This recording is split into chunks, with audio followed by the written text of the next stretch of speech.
ठिकाणी मांडलेला आहे। सभापती महोदय, माननीय विरोधी पक्षनेत्यांनी या संदर्भामध्ये अनेक अशा टीका टिप्पणी आणि उदाहरणं आपल्या भाषणामध्ये दिले। मला वाटतं अलीकडच्या कालखंडामध्ये गेल्या मागच्या 5 वर्षाचा जरी अनुभव पाहिला तरी या अलीकडच्या 4-6 महिन्याच्या कालखंडामध्ये या राज्यामध्ये कायदा सुव्यवस्थेची परिस्थिती जेवढी ढासळलेली आहे तेवढी यापूर्वी कधीही नव्हती। पोलीस यंत्रणेवर ताण असेल, पण तो पोलीस यंत्रणा अलीकडे जे आहे ते असं वाटतंय की या राज्यामध्ये आहे की नाही। कायदा सुव्यवस्था ढासळले, राज्यभरामध्ये दंगली व्हायला लागल्या, विविध कारणासाठी वेगवेगळे उपक्रम, म्हणजे औरंगजेबाची कबर असेल, अन्य असतील, कधी मसाजोदचं प्रकरण असेल, कधी देशमुख हत्याचं प्रकरण असेल, कधी बीडच्या घटनांच्या संदर्भामध्ये असेल, खुनाचे, बलात्काराचे, चोरीचे, दरोड्याचे प्रकार या राज्यामध्ये कधी नव्हे तर वाढले। मी माननीय गृहमंत्री महोदयांना विचारू इच्छिते की गेल्या वर्षीच्या तुलनेमध्ये या वर्षीच्या तुलनेमध्ये किती गुन्ह्यांची आकडेवारी झाली। मागच्या वर्षीच्या तुलनेत तुम्ही कमी झाले का जास्त झालेत? महिलांवर अत्याचाराचं प्रमाण एवढं वाढलं की आता या राज्यामध्ये महिला सुरक्षित नाहीयेत। पुण्यासारख्या शहरामध्ये, नागपूर सारख्या शहरामध्ये या घटना वारंवार व्हायला लागलेल्या आहेत। मग काय करताय पोलीस यंत्रणा? पोलिसांचा धाक राहिला नाही अध्यक्ष महोदय। भ्रष्टाचार, हप्ते घेणं यामध्ये पोलीस यंत्रणा अडकली आहे। मग कोण सुरक्षित आहे या राज्यामध्ये?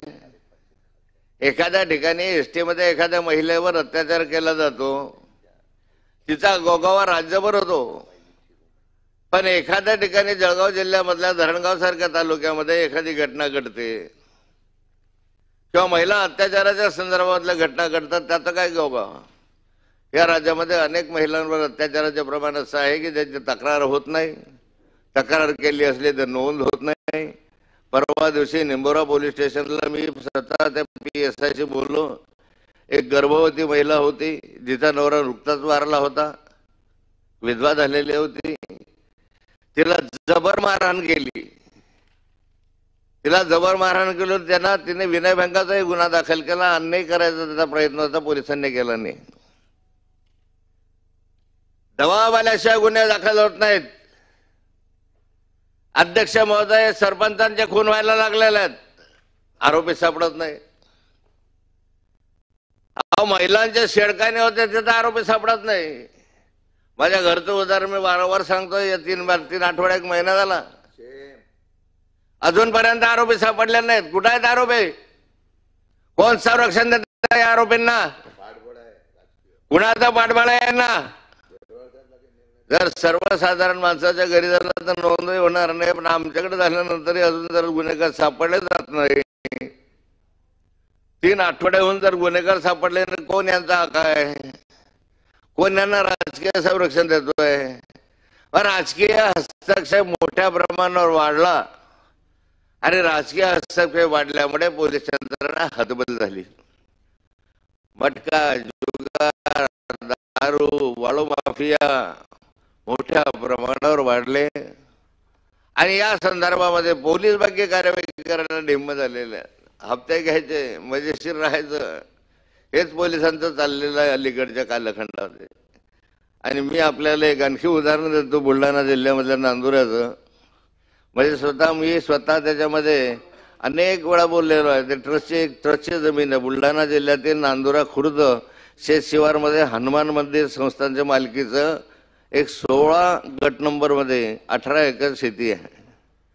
अध्यक्ष महोदय, 8 एकर शेत जमिनीवर 3 व्यक्तींनी अतिक्रमण केलेलं आहे, म्हणजे जबरदस्ती पेरतात वगैरे वगैरे। आणि या संस्थांच्या अध्यक्ष व विस्तारकांकडून त्यांची मागणी केली की अतिक्रमण काढण्यासाठी आम्हाला पोलीस संरक्षण मिळालं पाहिजे। त्या पोलीस संरक्षणासाठी लागलेला खर्च आम्ही भरायला तयार आहे। त्या नांदुरा पोलीस स्टेशनच्या अंतर्गत त्यांना सांगण्यात आलं की तुम्ही पोलीस संरक्षण घेत असाल तर तुम्ही पैसे भरा, आम्ही तुम्हाला संरक्षण देऊ. त्यांनी 13/8/2024 रोजी 44,734 रुपये शासकीय तिजोरीत भरून घेतले. अतिक्रमण काढण्यासाठी आवश्यक पोलीस संरक्षण देण्यासाठी त्या पोलिसांना वारंवार कळवलं, पण पोलिसांनी पैसे भरून घेतले पण संरक्षण दिलं नाही. मग कधी म्हणाला दसराला, मग नंतर म्हणाला दिवाळी आली, दिवाळी झाल्यानंतर म्हणाले मकर संक्रांत आली, मकर संक्रांत आल्यानंतर आता म्हणाले रमजान आहे, रमजान महिनाभर जाणार आहे, मग पैसे भरून कशाला घेतले. आत्ता पोलिसांनी सांगितले पैसे काढून घ्या, आम्ही तुम्हाला संरक्षण देऊ शकत नाही. पैसे भरले कशाला. या राज्यामध्ये जर पोलीस संरक्षण देत नसेल तर अशा पोलिसांना सस्पेंड केलं पाहिजे, नाही तर सरकारने आपल्या निर्णयात दिलगिरी व्यक्त केली पाहिजे की नाथा भाऊ तुम्ही पैसे भरले ही गोष्ट खरी आहे, पण आम्ही हतबल आहोत, आम्ही तुम्हाला संरक्षण देऊ शकत नाही. मटक्याला संरक्षण आहे, जुगाराला संरक्षण आहे, दारूच्या अड्ड्यांना संरक्षण आहे, वाळू माफियांना संरक्षण आहे. म्हणजे अधिकृतपणे पैसे मागून तुम्हाला संरक्षण मागतात त्या ठिकाणी संरक्षण आहे. चौकशी करणार आहात की नाही करणार आहात. कशासाठी करतात असे. बलात्काराचे प्रकरण वाढत असताना बलात्कार पीडित तरुणीवर अत्याचार होता, गुन्ह्याची नोंद केव्हा होतं, दुसऱ्या दिवशी तिसऱ्या दिवशी. मग अध्यक्ष मध्ये या राज्यामध्ये चाललंय काय की नागपूरमध्ये दंगल झाले ते व्हायला नको होते पण घडलं. पण नागपूरच्या दंगलीच्या निमित्तानं एक गोष्ट समोर आली की परप्रांतीयांच्या हातून ही दंगल होती की काय.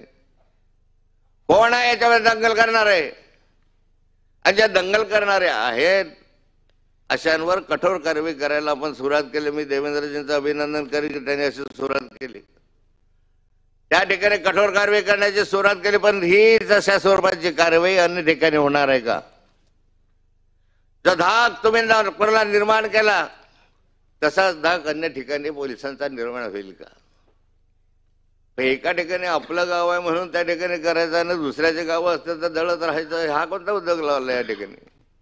आणि अध्यक्ष महोदय पोलिसांच्या संदर्भामध्ये मला माहिती आहे की पोलीस यंत्रणेवरही ताण आहे, पोलीस यंत्रणेवर ताण आहे. पोलिसांची संख्या मुळामध्ये कमी आहे, संख्या कमी आहे. आमच्याकडे मी पाहतो की एकेका पोलीस स्टेशनला 21-25च्या वर पोलीस नाही आहेत. अख्खा तालुका 25 पोलिसांवर ताण आहे. आणि ही संख्या स्वातंत्र्यपूर्व कालखंडापासून तर आता तीच आहे. स्वातंत्र्यपूर्व 25 होत्या ना आता 27 झाले. मी भुसावळचं मागचं उदाहरण दिलं होतं की त्या ठिकाणी 20 पोलीस कमी केले मागच्या वर्षीच्या तुलनेत. संख्या गुन्ह्यांची वाढली म्हणजे पोलीस कमी करतात तुम्ही. अध्यक्ष मध्ये पोलीस यंत्रणेमध्ये पोलिसांची संख्या वाढवण्याची गरज आहे. त्यांनाही त्या ठिकाणी त्यांच्या निवासाच्या व्यवस्था वाढवण्याची गरज आहे अध्यक्ष महोदय. आणि वाळू माफिया आणि पोलीस महसूल यांनी एकत्रितरित्या वाळू माफियावर नियंत्रण आणलं पाहिजे. नाहीतर त्या ठिकाणी अध्यक्ष महोदय तहसीलदार महसूल विभाग म्हणतो ही आमची जबाबदारी आहे पण आम्हाला पोलीस संरक्षण नाही. पोलीस म्हणतात की आमची जबाबदारी हे नाहीच, फक्त हप्ते खाणं एवढीच जबाबदारी आमची आहे. वाळू माफियांकडून हप्ते घेऊ पण त्यांना पकडणार नाही एवढी जबाबदारी आमची आहे. सामूहिक जबाबदारी घ्या ना. दोघांनी मिळून या ठिकाणी या वाळू माफियांचे हल्ले जे होत आहेत वारंवार ते थांबवा त्या ठिकाणी अध्यक्ष महोदय. आणि हे थांबवण्यासाठी अध्यक्ष महोदय प्रयत्न करण्याची गरज आहे. राज्य दिवाळखोरीत आहे मला माहिती आहे. राज्य हे 45,000 कोटी रुपयाच्या तुटीमध्ये ह्याची कल्पना आपल्या साऱ्यांना बजेटच्या माध्यमातून आली आहे. म्हणून अध्यक्ष महोदय